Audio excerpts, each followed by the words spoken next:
নমস্কার, আমি মৌসুমী। শিলালিপিতে আপনাদের সবাইকে স্বাগত জানাই। যদি গল্প পাঠ ভালো লাগে তাহলে শেষে একটা লাইক দিয়ে যেতে ভুলবেন না। এখনো যারা আমার চ্যানেলটা সাবস্ক্রাইব করেননি তাদের সকলের কাছে আমার অনুরোধ, প্লিজ আমার চ্যানেলটা সাবস্ক্রাইব করে নেবেন। পাশে যে বেল নোটিফিকেশনটা আছে সেটা অবশ্যই প্রেস করে দেবেন। আমি আজ শোনাব সাহিত্যিক মানিক বন্দ্যোপাধ্যায়ের উদাত চরিতা নামের বউ। যতীনের মতো মজলিসি মিশুক মানুষ দেখা যায় না। বেটে গোলগাল মানুষটা, চিকন চামড়া ঢাকা একটু চ্যাপ্টা ধরনের মুখখানিতে হাসি খুশি ভাবটাই বেশি সময় বজায় থাকে। তবে সময় বিশেষে সমবেদনা ভরা গাম্ভীর্য, সংশয় ভরা জিজ্ঞাসু আশঙ্কা, বিচারহীন নির্বিকার ক্ষমা, দুঃখ, ক্ষোভ, মায়া, মোহ এসব ভাবও এমন পরিষ্কার ফুটিয়া থাকে যে পটের ছবিও তার চেয়ে স্পষ্ট নয়। গলার আওয়াজটা একটু মোটা, কিন্তু কথা শুনিয়া মনে হয় মিষ্টত্ব একটু বেশি রকম ঘন হইয়া পড়ার জন্যই বুঝি এটা হইয়াছে। কথা সে যে খুব বেশি বলে তা নয়, যা বলে তাতেই সকলের প্রাণ জুড়াইয়া যায়। ভালো মন্দ, ধনী দরিদ্র, মূর্খ পণ্ডিত, বোকা বুদ্ধিমান সকলেই ভাবে কি, লোকটা আমার চেয়ে একটুখানি অধম যদি বা হয়, উত্তম একেবারেই নয়, সমানই বরং বলা চলে সব বিষয়ে, আমার আপনজনের মতো। যতীনের কয়েকটা দোষ সকলে অনুমোদন করে না, তার মধ্যে প্রধান মেলামেশা আর খাতির করার বাজবিচারের অভাব। সমজ্ঞানী অবশ্য যতীন নয়। প্রতিবেশী বৃদ্ধ ব্রাহ্মণ রামদাসকে মাঝে মাঝে অকারণেই ভক্তিভরে প্রণাম করে বলিয়া বাড়ির সামনে ফুটপাতে যে মুচিটি বসিয়া থাকে তাকে দিয়া জুতা সারাই করাইয়া নেওয়ার পরে যে পায়ের ধুলা মাথায় নেয় তা নয়। তবে যতক্ষণ সে জুতাটা সারাই করে, হয়তো সামনে উবু হইয়া বসিয়া সুখ দুঃখের গল্প জুড়িয়া দেয়। ব্যাংকের টাকার পরিমাণে যে বড়লোক যতটা সম্মান চায়, যতীন তাকে হয়তো বেশি দেয় তার চেয়ে। আর যে গরিব মানুষটি উপযুক্ত পরিমাণে অবহেলা না পাইলে দারুণ অস্বস্তি বোধ করে, তাকেও যথেষ্ট পরিমাণে অবহেলা দিতেও তার বাধে না। তবু বড়লোক আর গরিব দুজনেরই মনে হয় দুজনকেই যেন সে সমানভাবে আপন করিয়াছে। বাপ আর ছেলের সঙ্গে দুরকম ব্যবহার করিয়াও কুটুম্ব যেমন দুজনের সঙ্গেই সমান কুটুম্বিতা বজায় রাখে। এটা সকলের ভালো লাগে না, মৃদু ঈর্ষার জ্বালায় মনটা খুঁতখুত করে। বাড়িতে হরদম লোক আসে। বাপের আমলের মাঝারি আকারের বাড়িটিতে ছুটির দিন হয়তো এত লোক আসিয়া হাজির হয় যে ছোটখাটো বসিবার ঘরটিতে জায়গা হয় না। যতীন বলে, চলুন দাদা, ওপরে যাই সবাই মিলে। কেউ কেউ আপত্তি করে, না না থাকগে, মেয়েদের অসুবিধে হবে। অসুবিধে হবে? আহত বিস্ময়ে যতীন এমন করিয়া বক্তার মুখের দিকে তাকায় যে মনে হয় গালে চড় মারিয়াই যেন তাহাকে আহত আর বিস্মিত করিয়া দেওয়া হইয়াছে। তার বন্ধুরা বাড়ির ভিতরে গেলে মেয়েদের অসুবিধা হইবে? বিনা খবরে সদল বলে যতীন অন্তঃপুরে ঢুকিয়া পড়ে। মেয়েরা চটপট রান্নাঘরে, ভাঁড়ার ঘরে, শোয়ার ঘরে আর আনাচে কানাচে আশ্রয় নেয়।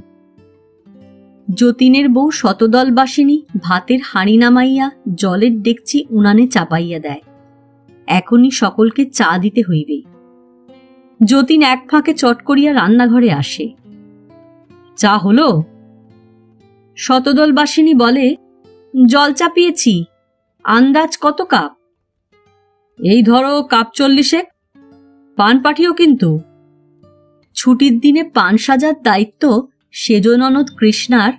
বিবাহ হইয়া যতদিন না পরের বাড়ি যায়।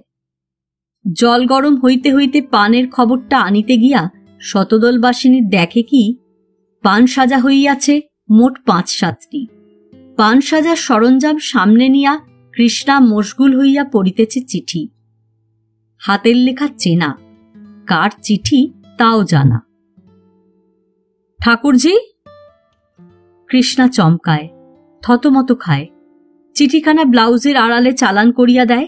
ঢোক গেলে এই হয়ে গেল বৌদি, এক্ষুনি সেজে দিচ্ছি। চুলোই যাক তোমার সাজা, ফের আরম্ভ করেছ। দুদিন বাদে তোর বিয়ে, আর তুই? লিখলে আমি কি করব, আমি তো লিখিনি। লেখো না কিসের? জবাব না পেয়েও সে চিঠির পর চিঠি দিয়ে যাচ্ছে। এবার কিন্তু ওকে সব বলবো আমি, আমার তো একটা দায়িত্ব আছে। একটা কিছু ঘটুক আর সবাই আমায় দোষুক, জেনেও চুপ করেছিলাম। টুকটুকে রাঙা রং শতদলবাসিনীর, রূপের আর সব খুঁত তাতে চাপা পড়িয়া গিয়াছে। চোখ দুটি যে একটু ছোট বড়, প্রায় সে খুঁতটা পর্যন্ত। মুখ ভার করিয়া টেরা চোখে সে তাকায় তার সেজ ননদের দিকে ভৎসনার দৃষ্টিতে, আর মুখ নিচু করিয়া কৃষ্ণা নীরবে পান সাজে। দেখি কি লিখেছে আবার। কৃষ্ণা কাতরভাবে বলে, দেখে আর কি করবে বৌদি, বলেই যখন দেবে। শতদলবাসিনী বলে, আচ্ছা এবারকার মতো আর বলবো না, কিন্তু ফের যদি তোমরা চিঠি লেখালেখি করো। তুই বুঝিস না ভাই, দুদিন পরে তোর বিয়ে। গভীর আগ্রহে শতদলবাসিনী চিঠি পড়ে। কৃষ্ণার ঠোঁটে দেখা দেয় মুচকি হাসি, আর এদিকে রান্নাঘরে উনানে চাপানো চায়ের জলের ডেকচি টকবক শব্দে বাষ্প ছাড়িতে থাকে। চা দিতেও দেরি হয়, পান দিতেও দেরি হয়। রাগে আগুন হইয়া যতীন আবার আসিয়া প্রায় দাঁত কর্মর করিতে করিতে বলে, তোমরা সবাই হনুমান, 1 নম্বরের জাম্বুবান তোমরা সব। একটু চা আর দুটো পান দিতে কি বেলা কাবার করবে? চাউনি দেখো একবার, মারবে নাকি? সলজ্জ হাসি হাসিয়া শতদলবাসিনী বলে, ও মা, ছি, কি যে বলো তুমি, মারব কি গো? গরম জলে হাতটা পুড়ে গেল কিনা? পুড়বে না, যা কাজের ছিরি। নাও নাও, চটপট চা বানাও। উপরে মজলিসে ফিরিয়া গিয়া যতীন প্রায় তার বউয়ের লজ্জা পাওয়া হাসিটাই নকল করিয়া বলে, দুধ ছিল না কিনা, একটু দেরি হয়ে গেল চায়ের। যাক, এইবার এসে পড়েছে, চা না হলে কি আলাপ জমে? আলাপ প্রচণ্ডভাবেই জমিয়াছিল। বর্ষাকালে মেঘের গলিয়া গলিয়া অবিরাম ধারাবর্ষণের মতো, যার ঝমঝম গুঞ্জনধ্বনি শুনিতে শুনিতে মনে হয় বিশ্বব্যাপী বুঝি হইবে। ঘরখানা মস্ত। আগে যতীনের বাবার শয়ন ঘর ছিল, আসবাবে বোঝাই হইয়া থাকিত। এখন যতীন এ ঘরে শোয় বটে। ঘরে আসবাবপত্র একরকম কিছুই নাই। মেঝের প্রায় সবটা জুড়িয়াই শতরঞ্চি পাতা, এক কোণে দেওয়াল ঘেঁষিয়া বিছানার তোষকপত্র গুটাইয়া রাখা হইয়াছে। বসিবার ঘরে সবদিন সকলের স্থান সংকুলান হয় না দেখিয়া যতীন এ ঘরখানা খালি করিয়া নিয়াছে। বসিবার জন্য দেয়াল দরকার হয় না, তাই দেয়ালে অনেকগুলি ছবি আর ক্যালেন্ডার লটকানো। দক্ষিণের দেয়ালের মাঝামাঝি প্রকাণ্ড তৈলচিত্র। যে জানে না, দেখিলেই তার মনে হইবে নিশ্চয় যতীনের পরলোকগত পিতার ছবি। জিজ্ঞাসা করিলে যতীন মাথা নাড়িয়া বলে, ওটা হলো গিয়ে আমার এক বন্ধুর বাবার ছবি। বছর 3 আগে পাশের বাড়িতে এক ভাড়াটে আসিয়াছিল। বাপের একটি তৈলচিত্রের জন্য তার জোরালো স্বাদ ছিল। যতীন ছবিটি আঁকাইবার ব্যবস্থা করিয়া দিয়া মাসখানেকের জন্য দেশে গিয়াছে। ফিরিয়া আসিয়া দেখে পাশের বাড়ির নতুন বন্ধুটি কোথায় যে গিয়াছে কেউ জানে না। ছেলেদের চিকিৎসার জন্য বাড়িটি যে তারা মোটে 2 মাসের জন্য ভাড়া নিয়েছে তা কি যতীন জানিত? কারণ যাই হোক, পূবের দেওয়ালে কয়েকজন বিভিন্ন মানুষের সাধারণ কয়েকটি ফটোর মধ্যে নিজের বাবার একটি ফটো টাঙাইয়া রাখিয়া কয়েকদিনের পরিচিত একজনের বাবার তৈলচিত্রকে এতখানি প্রাধান্য দিতে দেখিয়া সকলে অবাক হইয়া যায়। ভাবে যতীনের মনটা সত্যই উদার বটে। এদিকে যতীনের মা রান্নাঘরের দাওয়ায় বসিয়া মালা জপ করিতে করিতে জিজ্ঞাসা করে, ছেলে কি বলে গেল বৌমা? যতীনের মা কানে একটু কম শোনে। শতদলবাসিনী এতখানি গলা চড়াইয়া তার প্রশ্নের জবাব দেয় যে উপরের ঘরে যতীন আর সমবেত সকলেই প্রত্যেকটি কথা শুনিতে পায়। কি আর বলবে, বলে গেল চায়ে দুধ চিনি কম দিতে, চা খাইয়েই ফতুর হবে। এ ধরনের অপরাধের জন্য শতদলবাসিনী শাস্তি পায়। দিনের বেলা যতীন সময় পায় না, বাড়িতে অনেক লোক আসে, নিজেকে অনেক লোকের বাড়িতে যাইতে হয়। রাত্রে হয়তো অনেক রাত্রি, কারণ বিপদ রোগ আর শোক যেন পৃথিবীর সমস্ত মানুষের ঘাড়ে সবসময় চাপিয়া থাকিতে ভালোবাসে, এবং তাদের মধ্যে 2-4 জনকে সাহায্য পরামর্শ সেবা আর সান্ত্বনা দিতেই যে কত সময় লাগে বলিবার নয়। বাড়ি ফিরিয়া যতীন বউকে ডাকিয়া তোলে। 5 বছরের ছেলে আর 2 বছরের মেয়েকে নিয়া শতদলবাসিনী এই ঘরের লাগাও ছোট ঘরটিতে শোয়। ছেলে মেয়ের কান্না আর নোংরামি যতীনের সহ্য হয় না। 2টি ঘরের মাঝে দরজা আছে, দরকার হইলে কখনো যতীন নিজেই ও ঘরে যায়, কখনো বউকে এ ঘরে ডাকিয়া আনে। শাস্তির রাত্রেও ডাক শুনিয়া প্রথমটা শতদলবাসিনী বুঝিতে পারে না শাস্তির জন্য তাহাকে ডাকা হইয়াছে। ঘুম ভাঙার বিরক্তি আর অজানা একটা অস্বস্তির মধ্যেও হঠাৎ উগ্র প্রত্যাশায় সর্বাঙ্গে তার বৈদ্যুতিক রোমাঞ্চ হয়। তারপর এ ঘরে আসিয়া যতীনের পাতা বিছানা তুলিয়া ঘর জোড়া শতরঞ্জি উঠাইয়া বাহিরে নিয়া গিয়া তাকে ঝাড়িতে হয়। ঘর ঝাড় দিয়া আবার শতরঞ্জি বিছাইয়া পাতিতে হয় বিছানা। সমস্তক্ষণ যতীন নীরবে চুরুট টানিয়া যায়। বিছানা পাতা হইলে চিত হইয়া শুইয়া বলে, 1 গ্লাস জল দাও তো। জল দেওয়া হইলে বলে, হেঁটে হেঁটে পা দুটো কেমন ব্যথা করছে, একটু টিপে দাও না। না, অপমান হবে। হো মা, অপমান হবে কি গো, কি যে বলো তুমি। যতীন চোখ বুজিয়া পড়িয়া থাকে। ঘুমে ঢুলু ঢুলু টেরা চোখ প্রাণপণে মেলিয়া রাখিয়া 2 হাতে শতদলবাসিনী তার পা টিপিয়া দেয়। সে হাত দুটির রং তার হাতের সোনার চুরির সঙ্গে প্রায় মিশ খায়। কৃষ্ণার গোপন চিঠির অদ্ভুত খাপছাড়া লাইনগুলি হয়তো তার মনে পড়িয়া যায়। স্বামীর পা টেপার সময় ওসব লাইন কি মনে না পড়িয়া পারে? যে মেয়ের এখনো স্বামী হয় নাই, তার কাছে একটা মাথা পাগলা ছেলের লেখা কাকুতি মিনতি হা হুতাশ ভরা লাইন মনে পড়িতে পড়িতে দুঃস্বপ্ন দেখিয়া জাগিয়া ওঠার মতো হঠাৎ তার ঘুম টুটিয়া যায়। পা টেপা শেষ হইলে পা টেপার পুরস্কার স্বরূপ সন্তর্পণে গায়ে নাড়া দিয়া সে আধো ঘুমন্ত যতীনকে চোখ চাওয়ায়। সলজ্জ একটু মৃদু হাসি মুখে আনিয়া বলে, এবার থাক, পরে আবার দেবক্ষণ। 2 মিনিট দিয়েই হয়ে গেল, বলছি ভয়ানক পা কামড়াচ্ছে। ঘরে আলো আছে, রাস্তার একটা আলোও জানালা দিয়া দেখা যায়।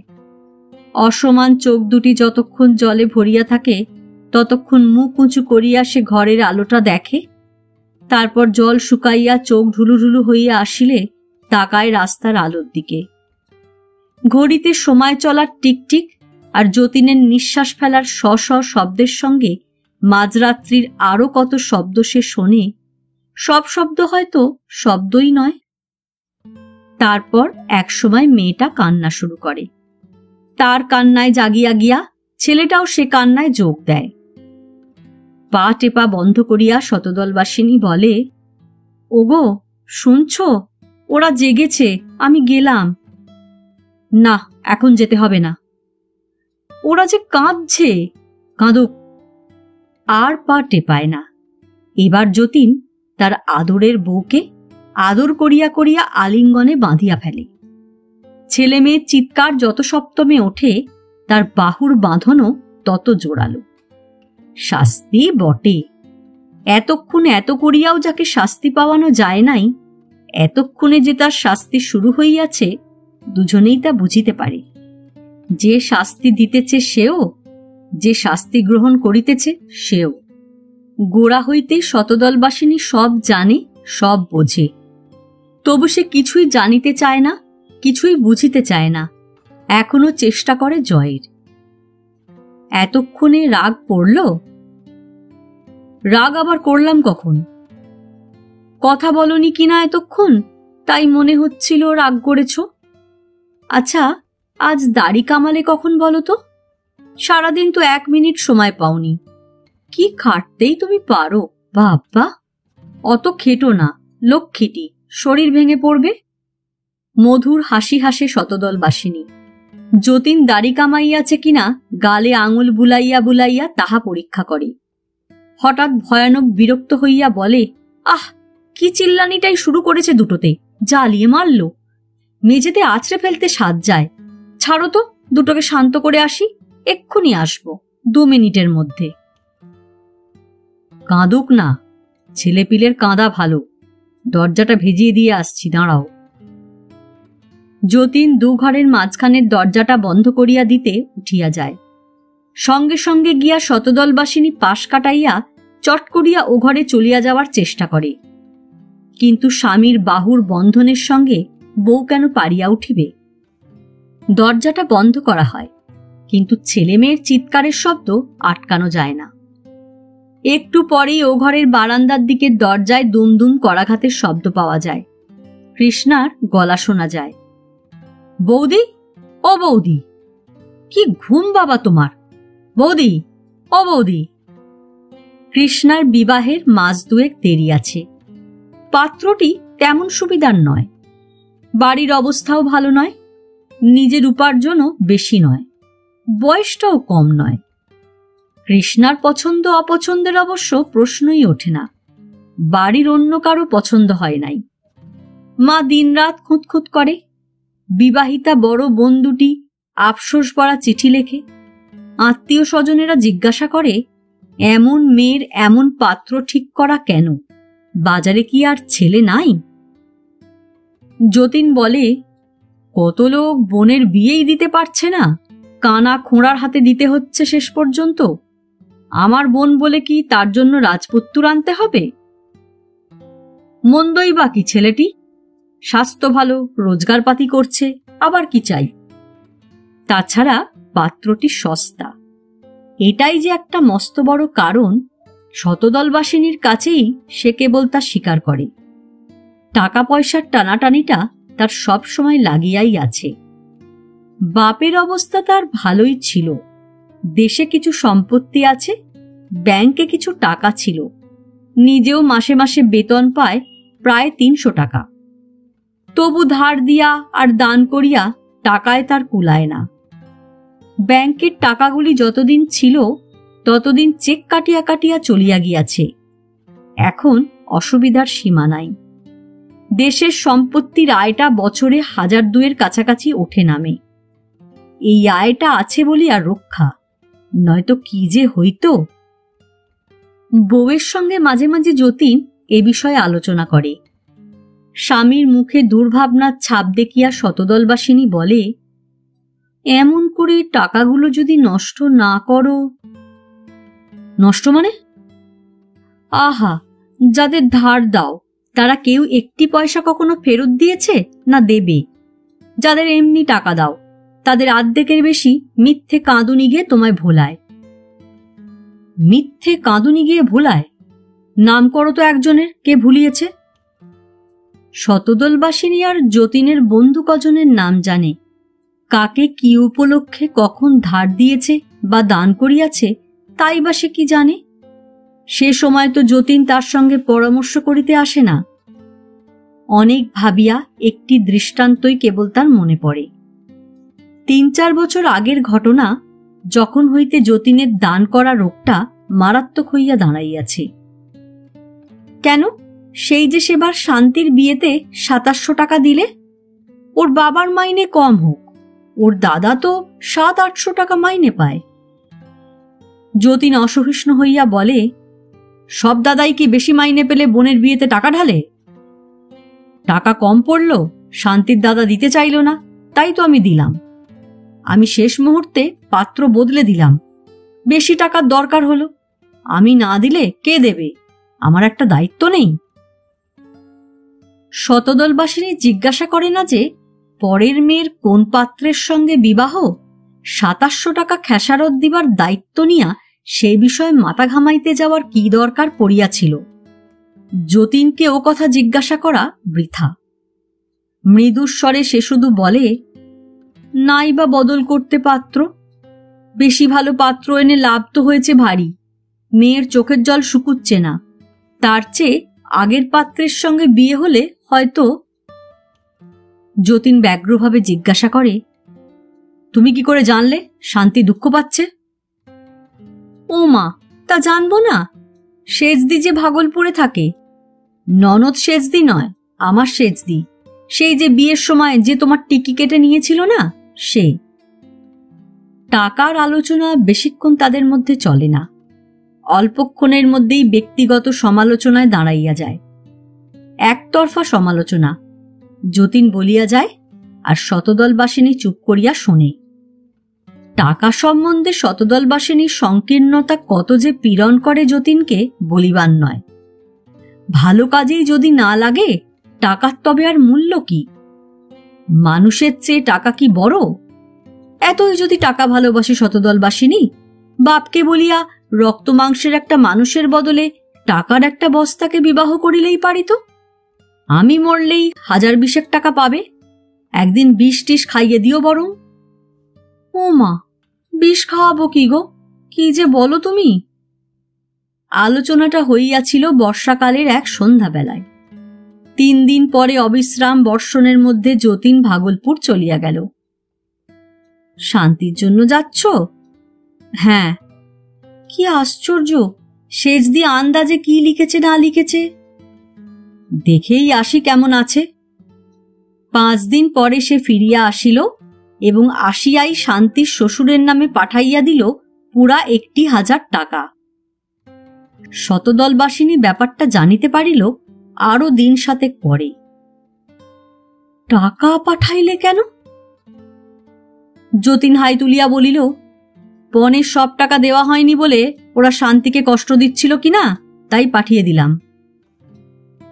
সহজ কৈফিয়ত, কিন্তু শতদলবাসিনীর টেরা চোখের সঙ্গে ভ্রু দুটি পর্যন্ত কুঁচকাইয়া গেল। টাকা পেলে কোথায়? তা দিয়ে তোমার দরকার কি? শতদলবাসিনী উদাসভাবে বলিল, না, আমার আর দরকার কি, ধার করেছ কিনা তাই জিজ্ঞেস করছিলাম। তাই বা জিজ্ঞেস করবে কেন? যতীনের মেজাজ বিগড়াইয়া গিয়াছে বুঝিয়া শাস্তির ভয়ে শতদলবাসিনী আর কথাটি বলে না। টাকা সম্বন্ধে নিজের হীনতার চেয়ে স্বামীর উদারতাই তাকে বেশি কাবু করিয়া ফেলে, এবং সেজন্য ক্ষণিকের গ্লানি বা অনুতাপ বোধ করিবার মতো উদারও সে নয়। নিজের বোনের বিবাহের বেলায় যার টাকা থাকে না, পরের মেয়ের জন্য সে 1000 টাকা খরচ করিতে পারে, নিজের না থাকিলে ধার করিয়া জোগাড় করে। এরকম পরোপকার আজ যেন হঠাৎ তার বড় বেশি রকমের খাত ছাড়া মনে হয়, এবং 2-1 দিন কাটিতে মনে হয় শুধু খাপ ছাড়া নয়, এটা অন্যায়ও বটে। কৃষ্ণার জন্য সস্তায় অপাত্র কেনা হইতেছে বলিয়া শতদলবাসিনীর এতদিন বিশেষ আফসোস ছিল না। যে মেয়ে গোপনে পরের ছেলের সঙ্গে চিঠি লেখালেখি করে, যত তাড়াতাড়ি সম্ভব যেমন তেমন একজনের সঙ্গে তার বিয়ে হইয়া যাওয়াই ভালো।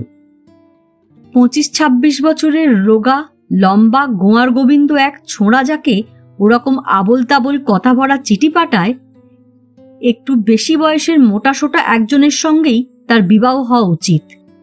শাসনে থাকিবে কেন? যতীনও তো তাকে বেশি বয়সেই বিবাহ করিয়াছে। বিবাহের সময় যতীনও তো কম গোলগাল ছিল না, কিন্তু তাতে কি আসিয়া গিয়াছে? স্বামীকে অপছন্দ করিয়া সে কি কোনোদিন গোপনে কারোর সঙ্গে চিঠি লেখালেখি করিয়াছে? তার যদি এতেই মন উঠিয়া থাকে, কৃষ্ণার উঠিবে না কেন? রূপে বলো গুণে বলো, কোন দিক দিয়া তার সঙ্গে কৃষ্ণার তুলনা চলে? এমন রং আছে কৃষ্ণার, এমন গড়ন, এমন মধুর স্বভাব। এই সব ভাবিত, আর অপাত্রটিকে কৃষ্ণার উপযুক্ত পাত্র বলিয়া তার বিশ্বাস জন্মিয়া যাইত। এবার কিন্তু তার মনে হয়, রূপে গুণে যতই তুচ্ছ আর খারাপ মেয়ে হোক কৃষ্ণা, সে তো শান্তির চেয়ে তুচ্ছ নয়, খারাপ নয়। শান্তির জন্য যদি দফে দফে এত টাকা খরচ করা যাইতে পারে, কৃষ্ণার জন্য কেন যাইবে না? পরের মেয়ের জন্য যতটা করা হইয়াছে, ঘরের মেয়ের জন্য অন্তত ততটুকু করা উচিত। কিন্তু করিবে কে? যতীনের বড় টাকার টানাটানি। ভাবিতে ভাবিতে শতদলবাসিনীর সোনার মতো মুখের রং একটু বিবর্ণ হইয়া আসে। উনানের আঁচেও আর যেন তেমন রং খোলে না। সামনে দাঁড়াইয়া সে কৃষ্ণার কণ্ঠার হাড়ের কাছে জমানো ময়লা চাহিয়া দেখে। পিছন হইতে দেখে তার দোলনময় চলন। মমতায় কাতর হইয়া ভাবে, আহা, এই মেয়েকে টাকার জন্য একটা ধেড়ে হনুমানের কাছে বলি দেওয়া হইবে? একটা পিপের মতো মোটা জাম্বুবান হইবে এই কচি মেয়েটার বর? মুখ তোমার শুকনো দেখাচ্ছে কেন ঠাকুরজি? কি জানি না তো। না ঠাকুরজি, অত ভেবো না তুমি, আমি সব ঠিক করে দেব। আর চিঠি লিখেছে? কৃষ্ণা বুঝিয়াও না বুঝিবার ভান করে কিনা সেই জানে। বলে, কে চিঠি লিখবে? আহা, তোমার সে গো সে, রোজ ৫-১০টা চিঠি লেখালেখি করছো, জানো না কে? ও সে? কৃষ্ণা হঠাৎ রাগিয়া যায়। তুমি কেমন ধারা বৌদি? বলছি আজ পর্যন্ত আমি একটা চিঠির জবাব দিইনি, বিশ্বাস হয় না কেন তোমার? শতদলবাসিনীও রাগিয়া যায়। দাওনি কেন জবাব? কি এমন মহাপুরুষটা তুমি যে একটা চিঠির জবাব দিতে বেঁধেছে? মিছিমিছি মানুষের মনে কষ্ট দিতে বড্ড ভালো লাগে না? মেয়ে মানুষ জাতটাই এমনি। কৃষ্ণা যেন মেয়ে মানুষ জাতটার সম্মান বাঁচানোর জন্যই বলে, একটা জবাব দিয়েছি, লিখে দিয়েছি, ফের আমার কাছে চিঠি লিখলে পুলিশে ধরিয়ে দেব। ও মা, পুলিশে ধরিয়ে দেবে কি গো? কি যে বলো তুমি! সে বিব্রত হইয়া থাকে, অশান্তি বোধ করে। ভাদ্রের গরমটা যখনই অসহ্য বোধ হয়, তখনই মনে পড়ে আশ্বিনের বেশি দেরি নাই। আশ্বিনের গোড়ায় কৃষ্ণার বিবাহ হইয়া যাইবে। তার নিজেরই যেন একটা বড় রকমের বিপদের দিন ঘনাইয়া আসিতেছে। চিঠি লিখিলে পুলিশে ধরাইয়া দিবে লিখিয়া দিয়াছে, তার আগে একখানা চিঠিরও জবাব দেয় নাই। এ আবার কি ব্যাপার? অমন আগ্রহের সঙ্গে কেন তবে সে চিঠিগুলি পড়িত? পড়িতে পড়িতে আত্মহারা হইয়া যাইত, ব্লাউজের আড়ালে চিঠি লুকাইয়া সারাদিন ঘুরিয়া বেড়াইত। বড় পেঁচালো কাণ্ড কারখানা সংসারে, বড় গোলমেলে মানুষের চালচলন। তার এত দুর্ভাবনা কেন শতদলবাসিনী বুঝিয়া উঠিতে পারে না। শান্তির সঙ্গে কৃষ্ণার যেন একটা নেপথ্য সংগ্রাম চলিতেছে, কৃষ্ণার পরাজয়ের কথাটা সে ভাবিতেও পারে না। তাই যদি ঘটে, বাঁচিয়া থাকিয়া সুখ কি? কিসের ছেলে মেয়ে, কিসের স্বামী, কিসের সংসার, কিসের রাঁধা বাড়া? খাইতে বসিয়া যতীন চিৎকার করে, ডালে নুন পড়েনি, মাছের ঝোল নুন কাটা, দিন দিন কি হচ্ছে শুনি? দূর করে দেব বাড়ি থেকে সব কটাকে। লক্ষ্মী ছাড়া বজ্জাত এসে জুটেছে কোথা থেকে, জ্বালিয়ে মারলে। মা যদি বা কানে কম শোনে, এ কথাগুলি শুনিতে পায়। ডাকিয়া বলে, বৌমা, খারাপ শরীর নিয়ে কেন রাঁধতে গেলে বাছা? ভালো মানুষের এই গরম সয় না, খারাপ শরীরে। যতীন ধমকাইয়া ওঠে, তুমি থামো, খারাপ শরীর না তোমার মাথা। পাশের বাড়ির দোতলার ছাদের একদিকের খানিকটা আলিশায় ঝুঁকিলে এ বাড়ির বারান্দা দেখা যায়। নাতির কাঁথা মেলিয়া দিতে দিতে পাশের বাড়ির গিন্নি আলিশায় ঝুঁকিয়া জিজ্ঞাসা করে, কি হয়েছে বাবা? মুখ তুলিয়া চাহিয়া যতীন হাসি মুখে বলে, হ্যাঁ, কিছু হয়নি পিসিমা, নন্দর চিঠি পেয়েছেন। যতীনের পাতানো পিসি সরিয়া গেলে শতদলবাসিনী এক বাটি দুধ আনিয়া দেয়। আজ দুধ দিয়েই খাও। কদিন শান্তির রান্না খেয়ে এসে আমার রান্না মুখে রুচ্ছে না না? মুখের ওপর ছুঁড়িয়া মারার জন্য ডালের বাটিটা তুলিয়া নিয়া দেখিতে পায় ও বাড়ির পাতানো পিসিমা আড়ালে সরিয়া গিয়াছে, কিন্তু চলিয়া যায় নাই। আলিশার আড়ালে লুকাইয়া একটা ফাঁক দিয়া এদিকেই চাহিয়া আছে। ডালের বাটিটা যতীন নামাইয়া রাখে। শতদলবাসিনী বুঝিতে পারে শাস্তিটা রাত্রির জন্য তুলিয়া রাখা হইল। তা হোক, শাস্তির ভয় কে করে? সব শাস্তির শেষ আছে, কিন্তু কতকগুলি ব্যাপার যেন কিছুতেই শেষ হইতে চায় না। ননদের সঙ্গে খাইতে বসিয়া সে বলে, একখানি চিঠি লেখো না ঠাকুরজি। কাকে চিঠি লিখব? তোমার সেই তাকে?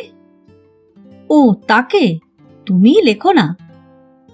শতদলবাসিনী মুখ ভার করিয়া নুন কাটা মাছের ঝোল মাখা ভাত খাইতে থাকে। অনেকক্ষণ পরে বলে, তুমি বড় বোকা ঠাকুরজি, বড্ড বোকা। আমি হলে কি করতাম জানো? পালিয়ে যেতাম। পালিয়ে গিয়ে কি খেতে? সেও একটা সমস্যা বটে। মেয়ে মানুষ হইয়া এই সমস্যাটা না বুঝিয়া উপায় নাই। কৃষ্ণা তবে অনেক ভাবিয়াই পুলিশে ধরানোর ভয় দেখাইয়া চিঠি লিখিয়াছে। কৃষ্ণা খাওয়া বন্ধ করিয়াছিল, মুখের ভাবটা তার কাঁদো কাঁদো। তুমি যে বলেছিলে সব ঠিক করে দেবে, দাও না, 2-4 দিনের মধ্যে বিয়েটা ঘটিয়ে দাও না। 2-4 দিনের মধ্যে বিয়ে? কার সঙ্গে? যার সঙ্গে ঠিক হয়েছে, আবার কার সঙ্গে? এই ভাদ্র মাসে? হোক ভাদ্র মাস। কথা শুনিলে মনে হয় তামাশা করিতেছে, মুখ দেখিলে বিশ্বাস হয় না। শতদলবাসিনী তাই মাখা ভাত নাড়াচাড়া করিতে করিতে চুপ করিয়া থাকে। কৃষ্ণা অধীর হইয়া বলে, চোখ নেই তোমার? আমায় দেখে বুঝতে পারো না? একটু একটু যেন বুঝতে পারি পারি করছিলাম ঠাকুরজি, ভরসা পাইনি। চিঠির জবাব দিতে না বললে, অথচ দেখা হতো না? হতো। তারপরে দুজনেই চুপচাপ, আর খাওয়া গেল না। মাছ তরকারিও আজ অখাদ্য হইয়াছে। অনেকক্ষণ পরে বলিল, ভাদ্র মাসে তো বিয়ে হয় না ঠাকুরজি, 1 মাস দেরি করতেই হবে। রাত্রে ছেলেমেয়েরা ঘুমাইয়া পড়িতে দেরি করিতে থাকে। একজন ঘুমায় তো আর একজন জাগিয়া ওঠে। যতীন 10টা বাজার আগেই শুইয়া পড়িয়াছিল। ছেলে মেয়েদের ঘুম পাড়াইতে পাড়াইতে শতদলবাসিনী আহ্বানের প্রতীক্ষায় উৎকর্ণ হইয়া থাকে। আজ সে শাস্তি গ্রহণ করিবে না। যাই বলুক, যাই করুক যতীন, আজ সে বিদ্রোহ করিবেই। একবার এখন ডাকিলেই হয়। আজ যেন তার সাহস বাড়িয়া গিয়াছে। সমাজ, সংস্কার, নীতি, ধর্ম সবকিছুর বিরুদ্ধে যাইতে কৃষ্ণার যত সাহস দরকার হইয়াছিল তার চেয়ে বেশি। যতীন ডাকিয়া যেই বলিবে, পা টেপো, মাথা উঁচু করিয়া জবাব দিবে, পারবো না, আমি তোমার পা টেপা দাসী। তারপর যা হয় হইবে। কৃষ্ণা চোখ মেলিয়া ভবিষ্যতের কত গাঢ় অন্ধকারকে বরণ করিয়াছে, সে চোখ বুজিয়া গালে একটা চড় খাইতে পারিবে না? মনের মধ্যে সদিচ্ছার চিতা জ্বলিতে থাকে। বীরত্বের দীপ্তিতে আত্মসম্মান উদ্ভাসিত হইয়া ওঠে। নিজেকে শতদলবাসিনীর মনে হইতে থাকে অতি উত্তম, অতি মহৎ, একেবারে অসাধারণ কিছু। কিন্তু হায়, ছেলে মেয়ে ঘুমাইয়া পড়ে। রাস্তার ওপাশের বাড়ি দুটির সব আলো নিভিয়া যায়, পাড়া নিঝুম হইয়া আসে। কিন্তু বিদ্রোহ করার সুযোগ দিতে কেউ তো তাকে ডাকে না। তারপর যতীনের নাক ডাকার শব্দ কানে আসিলে মনটা বড় খারাপ হইয়া যায়। শাস্তি দিতে না ডাকিয়াই ঘুমাইয়া পড়িয়াছে। নিজেকে বড় অসহায়, বড় নিরুপায় মনে হইতে থাকে। কিছুক্ষণ পরে উঠিয়া গিয়া শতদলবাসিনী ঘুমন্ত স্বামীর পা টিপিতে আরম্ভ করে। এ গল্প এখানেই শেষ। গল্প পাঠ ভালো লাগলে লাইক, শেয়ার, কমেন্টস করতে ভুলবেন না। আজকের মতো নমস্কার।